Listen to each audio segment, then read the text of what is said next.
झुलसा हुआ जिस्म तो आपको नजर आ रहा है, लेकिन जो उसका असर दिमाग पे हुआ है, लॉन्ग टर्म जर्नी है जो मेंटल हेल्थ के साथ होगा, उसको हम साइकोपैथी कहते हैं। उसके अंदर कोई इमोशंस नहीं है, कोई जज्बात नहीं है। साइकोपैथी के भी बहुत सारे रूप होते हैं। पाकिस्तान उन मुल्कों में से है जहां दुनिया में सबसे ज्यादा कानून है, लेकिन इम्प्लीमेंट नहीं है। जो मुतासरा खवातीन होती हैं उनके साथ हम हमदर्दी पता नहीं कर रहे होते हैं या क्या कर रहे होते हैं, बातों बातों में कोई ना कोई ताना भी दे देते हैं या उनके जख्मों के हवाले से कोई सवालात करके उनको मजीद गमगीन बना देते हैं। ख़ानदान और दोस्त जो हैं उनकी खुद एतमादी कैसे बहाल कर सकते हैं, उनका क्या किरदार है, इन्हीं तमाम पहलुओं पर हसास जो नफ्सियाती पहलू हैं डॉक्टर उसामा से ही जानेंगे। डॉक्टर उसामा बताइएगा, जिस तरह से हमने ये देखा, ये वाक़या पेश आया, तेज़ाब गर्दी का वाक़या, ख़ातून की स्किन जो है वो झुलस गई और कह रहे थे कि आंखों की बिनाई जाने का भी खदशा था। खैर फ़िलहाल अभी वो बेहतर कंडीशन में, लेकिन नफ्सियाती कंडीशन का कौन अंदाज़ा लगा सकता है, किस तरह से ट्रीट किया जा सकता है, मुआशरे को किस तरह से ट्रीट किया जाना चाहिए और किस ट्रॉमा से वो सारी ज़िंदगी अब गुजरेंगे।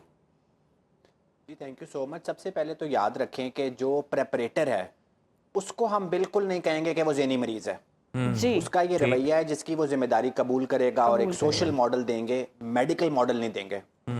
और जो अपने अंजाम तक भी पहुंचा है ना, वो भी बड़ा वियर्ड है। अभी लॉ इन्फोर्समेंट एजेंसीज उसको देखेंगी कि क्या चल रहा है।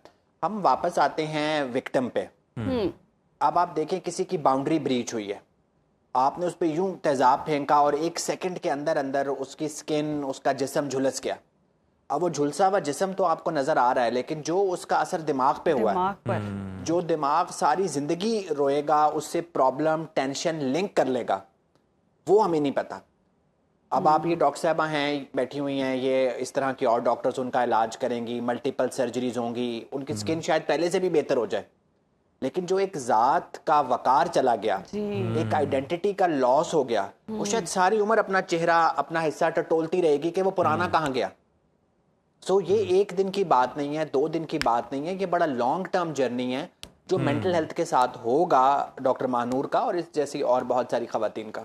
डॉक्टर उसामा, आप बताइएगा कि इस केस पे तो डॉक्टर मानूर ने बहुत बहादुरी दिखाई है, लेकिन क्या ऐसे सानियात से गुजरने वाली खवातीन अगर देखें PTSD, post traumatic stress disorder का शिकार हो जाती हैं, शदीद खौफ, गहरा डिप्रेशन और हर वक्त रहने वाली जो बेचैनी है, इसके अंधेरे से बाहर निकलने में एक मुतासरा खातून को कितनी हेल्प रिक्वायर्ड है, कितना अरसा लग जाता है? देखिए, अभी बहुत ज़्यादा यहाँ पे डिपेंड करता है कि इसको आगे लेके कैसे चला जाएगा। मानूर खुद कैसे लेके चलेंगे, इर्द गिर्द के लोग कैसे चलेंगे। अभी तो एक्यूट स्ट्रेस रिएक्शन है, कुछ दिन चलेगा, लेकिन लॉन्ग टर्म सिक्वेले क्या होगा। आपने बताया ना कि लोग टोटके बताते हैं कि जिल्द का क्या करें, लोग मेंटल हेल्थ के टोटके भी बताते हैं। कोई कहेगा जी इस बारे में बात ना करो, कोई कहेगा जी बार बार बात करो, विक्टिम ब्लेमिंग होगी, कोई कहेगा इन्हें भी कुछ तो कीता ही होएगा। ऐसे ही है। तो जो हमारी सोसाइटी है और फैमिली है, वो कई दफा ना चाहते हुए भी, मैं किसी को ब्लेम नहीं कर रहा, वो ना चाहते हुए भी ऐसी बातें करते हैं जो प्रॉब्लम में इजाफा करते हैं। बिल्कुल। फिर डॉक्टर साहब ने बात की ना कि फीमेल डॉक्टर्स को प्रॉब्लम है। देखें, ये प्रॉब्लम है पावर की। हमने, आपको याद होगा, एक डॉक्टर्स की मेंटल हेल्थ पे प्रोग्राम किया था जिसपे बड़े लोगों ने कमेंट्स किए थे और वो बड़ा वायरल हुआ था। बिल्कुल। आप ये सोचें कि अस्पतालों में जो पावर पॉलिटिक्स है, जो हैरासमेंट है, आप सोचें कि एक लिफ्ट ऑपरेटर जी इतना हैरास कर रहा है तो बड़े बड़े प्रोफेसर क्या करते होंगे। मैं आपको अपनी मिसाल देता हूँ, बीइंग मेल। मैं जब यूके से वापस आया, मैंने एक अस्पताल ज्वाइन किया। मेरे 65 इयर्स के HOD ने मुझे ये कहा कि मैंने आपको इसलिए नौकरी दी है, इसलिए नहीं दी कि आप यूके से आए हैं, इसलिए नहीं दी कि आप बहुत पढ़े लिखे हैं, इसलिए दी है कि आप मेल हैं, मैं राउंड पे अगर जोक्स करूंगा तो आप बर्दाश्त करेंगे। अब ये हैरासमेंट है।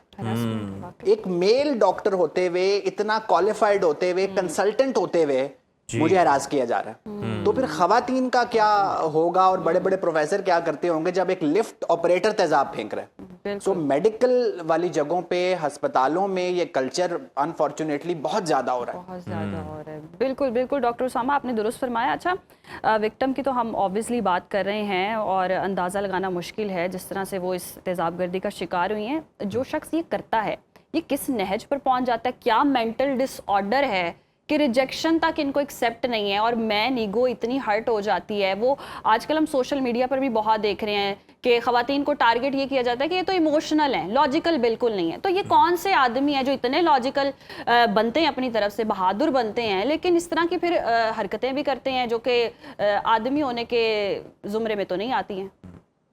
देखिए, इसको मेंटल डिसऑर्डर का नाम मत दें। हमारे रियल पेशेंट स्टिग्मेटाइज होते हैं। ये एक बंदे ने जानते बूझते हुए वो ये करना चाहता था, ये अमल किया है, सही। इसको हम साइकोपैथी कहते हैं। उसके अंदर कोई इमोशंस नहीं है, कोई जज्बात नहीं है, उसके अंदर सिर्फ मैं है। जब वो मैं माइनस हुई, 4 मैसेजेस का रिप्लाई नहीं आया, या जो भी एक मामला होगा हम नहीं जानते, तो उसने ये काम किया। इसके पीछे फिलहाल कोई मेंटल डिसऑर्डर नहीं है, एक बंदे की मर्जी है, वो रिजेक्ट हुआ, उसने ये किया। हाँ, ये पर्सनैलिटी कैसे बनती है, आपके पेरेंट्स आपकी कैसे तरबियत करते हैं, मुआशरा कैसे तरबियत करता है, कोई ड्रग्स बहुत आजकल इन्वॉल्व होती हैं, वो एक सेपरेट मामला है। लेकिन मेरा बार बार यही मशवरा होगा कि जो प्रेपरेटर है, जिसने ये किया है, उसको मेंटल इलनेस की अम्ब्रेला मत दें। सही। और इस कहानी में अब्दुल रज़ाक को भी याद रखें, जिसने मानूर को बचाने की कोशिश की। तो माशरे से इतने मायूस भी ना हो, जहां ये तेजाब फेंकने वाले हैं वहां अब्दुल रज़ाक भी हैं। हमेशा हम यही सुनते हैं कि आदमी ही इस तरह की हरकत कोई करता है। मतलब हमने देखा होगा जितने भी केसेस होंगे, औरत पर तेजाब फेंक दिया। कभी ऐसा हमने नहीं देखा कि औरत इतनी मेंटली पता नहीं किस स्टेट में चली गई, गुस्सा हो गई, क्या एरोगेंसी में या अना की खातिर गई और आदमी पर तेजाब फेंक दिया। जी, ये सवाल मुझसे पूछा आपने? जी देखिए, अब ये तो औरतों की साइकोपैथी के भी बहुत सारे रूप होते हैं। मैंने एक केस पब्लिश भी किया था। मेरी एक पेशेंट थी जिसने अपने सगे 2 बच्चे ज़िबा कर दिए थे जी, अपने शौहर से बदला लेने के लिए। बच्चे उसके अपने थे। इछला में भी ऐसा वाकया पेश है। सोसाइटी का डस्टबिन है, बहुत सारे ऐसे केसेस देखते हैं। लेकिन ये समझना पड़ेगा कि बहुत सी खवातीन इम्बाइब करती हैं। जब स्ट्रेस परेशानी का शिकार होते हैं ना, तो मर्द अमूमन उसको बाहर निकालते हैं, वो एक्ट आउट करते हैं। औरतें इम्बाइब करती हैं। तो औरतें ज्यादा हमें सेल्फ हार्म में नजर आती हैं। बच्चियां अपनी कलाइयां काट के आती हैं, गोलियां खा के आती हैं। मर्द ज्यादा लड़ाइयां करके आते हैं, दूसरों को नुकसान। तो ये एक जेंडर बेस्ड डिफरेंस है जो बड़ा बायोलॉजिकल भी है। जो टेस्टोस्टेरोन है ना, मेल हार्मोन, वो एग्रेशन का हार्मोन है। अच्छा। लेकिन अगर सारी जो बात है ना कि अगर आपकी लेजिस्लेशंस अच्छी हैं, अभी जो ये प्रेपरेटर था, ये तो पुलिस मुकाबले में मारा गया, हमें यही बताया गया जी। अगर इनको पकड़ा जाए, इनको प्रॉपर केस चलाया जाए और माशरे के लिए मिसाल बनाया जाए। आपको पता है पाकिस्तान उन मुल्कों में से है जहां दुनिया में सबसे ज्यादा कानून है। हर बात पे कानून बनता है लेकिन इम्प्लीमेंट नहीं है। सो आप कवानीन को इम्प्लीमेंट करें तो ये मुआशरा हम सारों के लिए सेफ होगा। डॉक्टर साहबा को लगता है ये खवातीन के लिए, मर्दों के लिए भी उतना ही प्रॉब्लमैटिक है, क्योंकि जो जुर्म करने वाला है ना, वो मर्द या औरत नहीं है, वो एक साइकोपैथ है, वो एक मुजरिम है। वो जो अपने से कमजोर देखेगा। ये याद रखें, ये मामला पावर का है, ये मामला जेंडर का नहीं है।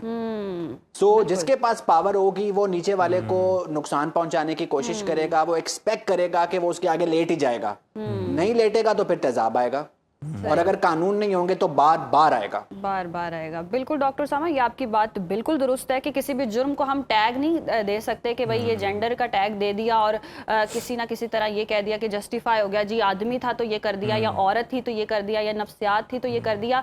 जुर्म जुर्म ही है और उसकी सजा मिलनी चाहिए, कानूनी तौर पर भी और इखलाकी तौर पर भी।